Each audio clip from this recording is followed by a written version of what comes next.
Kailangan mo ba ng instant cash na pang-emergency, pang-open ng business, o kaya ay may gusto kang bilhin na sale item sa Lazada o sa Shopee online at wala kang cash? Ituturo ko sa inyo ngayon kung paano tayo makakautang o makakahiram sa GCash ng 5,000 hanggang 125,000 at pwede mo itong bayaran ng installment hanggang 24 months. Tara, umpisa na natin. Unang-una ay mayroon tayong tatlong paraan para makapag-loan sa GCash. Okay?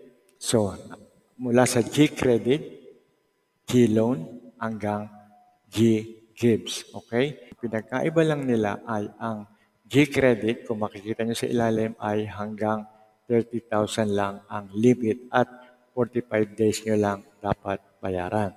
Samantala, yung nasa gitna, yung GLoan, kung titignan nyo sa ilalim, merong 1K hanggang 125K ang pwede nyong hiramin. Actually, 5K na ngayon ang minimum niyan. Nagtaas na rin sila. So, nag-update na rin ang GLoan. At ang pinakamaganda rito ay magsimula 5 hanggang 24 months nyo pwedeng bayaran. Okay? So, yan ang pinagkaiba lang ng dalawa, ng GCredit at ng GLoan. Sa proseso naman, halos pareho lang sila. Okay?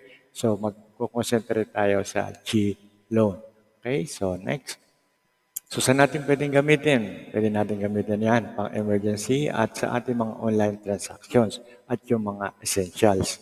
Okay? So, meron tayong 100,000 stores saka mga billers na po pwede nyong gamitin yung loan na yan. Okay? So, sino naman ang mga eligible sa ating loan? So, mula 21 to 65 years old, pwede yan, Filipino citizen, and then fully verified dapat ang inyong GCash. Okay? Mamaya tuturo ko sa inyo yan.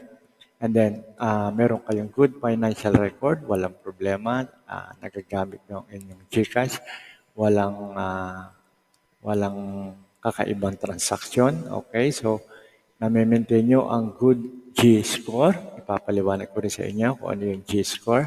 And then, lagi lang natin gagamitin ang ating GCash para ma-unlock natin ang G-loan. Okay? So, paano natin ma-increase ang ating G-score? Paano natin mapapataas? Gamitin lang natin ang ating GCash, cash in, o kaya magbayad tayo sa mga bills, o kaya magbayad tayo gamit ang QR code, o kaya ay investment o yung kanilang savings. Okay? So, gamitin lang natin lahat kung maaari, hanggat maaari, ang kanilang mga pictures para tumaas ang ating score para makapag-loan tayo. Okay? Saan naman natin makikita o ma-check ang ating GCash score? Ito ay kapag nasa loob na kayo ng GCash, at inopen nyo ang inyong profile and then makikita nyo na ang G-score. Okay? So, pamukha niyan, meron na tayong 362 na G-score. Okay? So, mas mataas, mas maganda. Okay? So, the more na ginagamit nyo ang GCash, the more na G-score ang inyong makukuha. Okay? So, how to get fully verified? Kailangan fully verified ang inyong GCash bago nyo magamit yan. Di ba, hinihingan tayo ng mga personal documents, and then yung ating ID, and then yung ating selfie para sa enhanced security. So kapag fully verified na ang ating GCash, ay magkakaroon na tayo ng full access at ng increased wallet limit. So yung limitation natin tataas na. Okay? So ano naman ang minimum amount due? Ito, importante ito para naman sa mga medyo kinakapos. So, some other time, minsan hindi naman laging all the time, piyesta, no? Hindi lagi meron. So, minsan nauubusan tayo, pero meron tayong good news dyan. Meron silang minimum amount. Okay? Ibig sabihin, yun lang ang kailangan mong bayaran para hindi ka magkaroon ng penalty. For example, halimbawa, 1,000 ang iyong monthly. So, magbibigay siya ng minimum amount na halimbawa ay 500 lang ang pwede mong bayaran para wala kang penalty. Okay? So, yan na isa sa magandang features ng GCash. Okay, so let's go to application. So, paano tayo mag-a-apply sa GCash loan? Ito na yung process at procedure kung paano tayo maglo-loan. Okay? So, una-una, pwede nyo pa rin gamitan ng sample computation para alam nyo ang eksaktong amount na makukuha nyo, magkano yung monthly nyo, at kung gano'ng katagal nyo siya babayaran. I-set up nyo lang yan. Yan yung para magkaroon lang kayo ng bird's eye view kung magkano yung inyong babayaran. Okay? Monthly.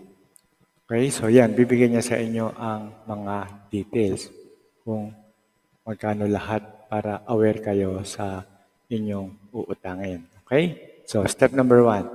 Open your GCash and go to G-Load. Yan, nakikita niyo, naka-highlight na yan. G-Load. Okay? And then step number 2, check your loan details and limit. So, i-check nyo lang siya, i-verify nyo lang siya, or isa-set nyo, no, meron niyang slider. Okay? Kamukha niyan. Step number 3, nakikita niyo 5,000 to 125,000. Meaning, 5,000 yung minimum at yung makikita niyong guhit na kulay blue na yan, yan yung slider. So, i-slide nyo lang siya kung magkano yung gusto nyong utangin kay GCash. And then, piliin nyo lang yung months to pay, pwedeng 9 months or 12 months. And then, the purpose of loan, click nyo lang yung arrow down at mamili lang kayo ng purpose. Okay? And then, step number 4, review your loan. Okay? So, check nyo lang kung tama lahat ng details saka yung first due date. Okay? Importante yung first due date kung kailan nyo siya dapat bayaran. Okay? Then, step number 5, magpapadala na ng authentication code or OTP ang GCash. Okay? Just like the normal OTP, so i-enter nyo lang dito ang 6-digit code na pinadala sa inyo. Okay, and then step number 6, that's it. Loan application successful. Okay, so ibibigay niya na sa inyo lahat ng details and then ang inyong loan amount ay ipapadala sa inyong GCash account within 24 hours. Okay, ganun kabilis. Ngayon kayo nangutang, ngayon nyo rin matatanggap. Okay?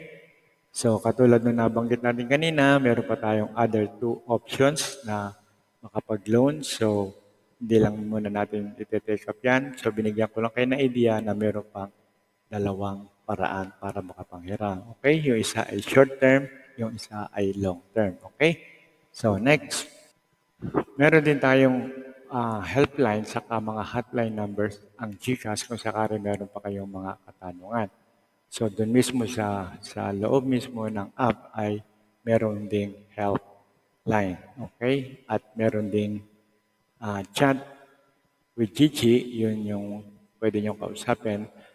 At nasa lower right side siya ng screen nyo. So, makikita nyo lang doon, chat with Gigi. O kaya ay ang hotline numbers. So, i-dial nyo lang ang 2882 para sa Globe NTM at saka yung kanilang landline number.